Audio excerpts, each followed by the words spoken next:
मुआज़िज़ दोस्तों, मैं हूं माजिद मलिक और आप तमाम देखने और सुनने वालों को अस्सलाम वालेकुम। प्यारे दोस्तों, क्या आपने कभी आंखों से ये मंजर देखा है कि एक ऊंट अपनी ताकतवर गर्दन को झुकाकर रेत में रेंगते हुए एक जिंदा सांप को अचानक पकड़ता है और उसे चिबाकर निगल लेता है।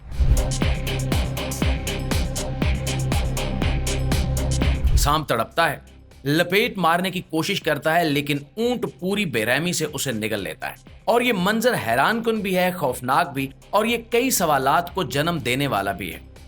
क्या ऊंट गोश्त खोर हो चुका है या ये किसी किस्म की वहशत का इजहार है? लेकिन जिन्हें सहराओं की कहानियां मालूम है वो लोग ये जानते हैं कि इसके पीछे एक राज छुपा है, एक कदीम और पुरस्रार रिवायत जो नस्ल दर नस्ल चलती आ रही है। तो आइए आज हम भी इस हैरत अंगेज हकीकत से पर्दा उठाते हैं कि ऊंट सांप क्यों खाता है और इस अमल के पीछे वो सच क्या है जो आम लोगों की नजरों से पोशीदा है।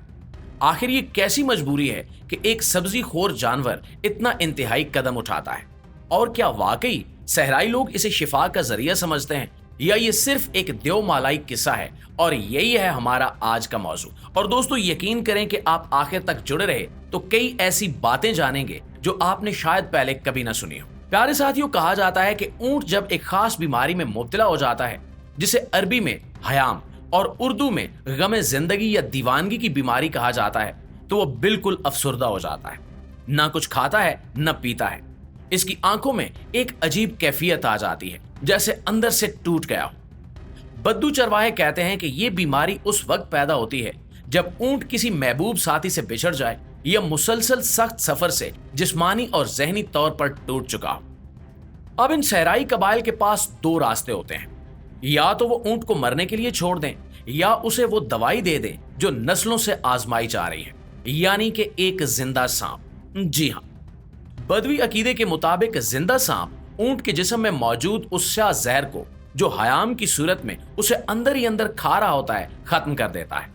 वो कहते हैं कि सांप का जहर ऊंट के अंदर मौजूद नफसियाती जहर का मुकाबला करता है, जैसे जहर को जहर मार दे। और जब ऊंट सांप को खाता है तो वो एक अजीब सी तकलीफ और बेकरारी में मुब्तला हो जाता है।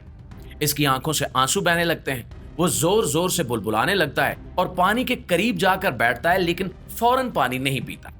यही वो मरला होता है जिसे सहराई लोग खारिज जहर का अमल कहते हैं। इनका मानना है कि ऊंट के आंसुओं में वो जहर निकल रहा होता है जो सांप से उसके जिस्म में गया होता है और जो उसकी बीमारी से लड़ रहा होता है। कुछ चरवाहे तो इन आंसुओं को जमा करते हैं और ये दावा करते हैं कि ये जहर बिच्छू या सांप के कांटे का इलाज हो सकता है। मगर दोस्तों, सवाल ये है कि क्या इस सब के पीछे कोई साइंसी बुनियाद भी है? तो सच ये है कि जदीद साइंस अभी तक इस रिवायत की तस्दीक नहीं कर सकी। साइंसदानों का कहना है कि ऊंट का निजाम वाकई बहुत ताकतवर होता है। ये ऐसी चीजें भी हजम कर लेता है जो आम जानवरों को फौरन बीमार करते हैं, लेकिन सांप का जहर, और खास तौर पर अगर वो खून में शामिल हो जाए, तो ये ऊंट के लिए भी जानलेवा साबित हो सकता है। इसके बावजूद ये रिवायत अब भी जिंदा है और खलीज अरब और अफ्रीका के कुछ सहरा और पाकिस्तान के कुछ दही इलाकों में भी इस रिवायत के वाकयात मिलते हैं। वीडियोस, मुशाहिदात और देहाती कहानियां सब इस बात की गवाही देते हैं कि जब भी ऊंट इस बीमारी में मुब्तला होता है, चरवाहे उसके लिए सांप तलाश करते हैं और बाज औकात ये मंजर वीडियो की सूरत में भी वायरल कर दिया जाता है। प्यारे दोस्तों, यहाँ दिलचस्प बात यह है कि सिर्फ ऊंट ही नहीं बल्कि इंसान भी कदीम जमानों में जहर का जहर से इलाज करते थे। तिब्बे यूनानी, तिब्बे चीनी और यहाँ तक के हिंदुस्तानी तिब में भी सांस या बिच्छू के जहर को मामूली मिकदार में इस्तेमाल करके जिस्म में मदाफियत बढ़ाने के तरीके मौजूद रहे। तो क्या ये मुमकिन है कि सहराई लोग इसी फलसफे को ऊंट पर लागू करते हों? प्यारे साथियों, अब यहाँ पर एक और सवाल भी जन्म लेता है कि क्या ये अमल जुल्म के ज़मरे में आता है? क्योंकि एक जिंदा जानवर यानी सांप को महज एक रिवायत की बुनियाद पर किसी दूसरे जानवर को खिला दिया जाता है, तो ये सवाल काबिल गौर है, खास तौर पर उन लोगों के लिए जो जानवरों के हकूक के बारे में हसास है। दूसरी तरफ कुछ इस्लामी स्कॉलर्स का यह भी मानना है कि अगर कोई तरीका महज रिवायत पर मबनी हो और उसकी साइंसी या शरीयत में वाज़ेह दलील मौजूद ना हो, तो इसे बिला वजह दोहराना मुनासिब नहीं होता। यानी अगर ऊंट को दूसरे बेहतर इलाज दस्तयाब हो तो सांप खिलाना ना सिर्फ गैर जरूरी है बल्कि तकलीफ दे अमल भी है। तो प्यारे दोस्तों, हैरत की बात यह है कि कई बार ऊंट वाकई इस अमल के बाद बेहतर होता दिखाई भी देता है। वो जो कई दिनों से कुछ नहीं खा रहा होता, वो आहिस्ता आहिस्ता दोबारा खाने लगता है। खड़ा होता है और सफर के लिए तैयार हो जाता है। अब ये कितना सच है और कितना अफसाना, इसका फैसला हर फर्द खुद ही कर सकता है। और अगर आप ये सोच रहे हैं कि ये सिर्फ एक सहराई दास्तान है, तो याद रखिए कि हर रिवायत के पीछे कुछ न कुछ हकीकत जरूर मौजूद होती है, चाहे वो साइंसी हो, सकाफती हो या महज नफ्सियाती असर।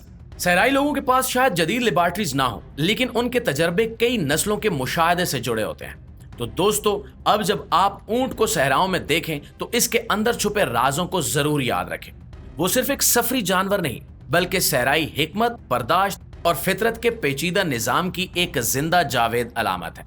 और अगर आपको ये वीडियो दिलचस्प लगी है तो बराह करम इसे लाइक कीजिए, अपने दोस्तों के साथ शेयर कीजिए और हमारे इस चैनल को सब्सक्राइब कीजिए, पेज को फॉलो कीजिए और कमेंट में हमें ये जरूर बताइएगा कि क्या आपने कभी ऊंट को सांप खाते देखा है या इससे मुतल्लिक कोई देसी रिवायत सुनी है।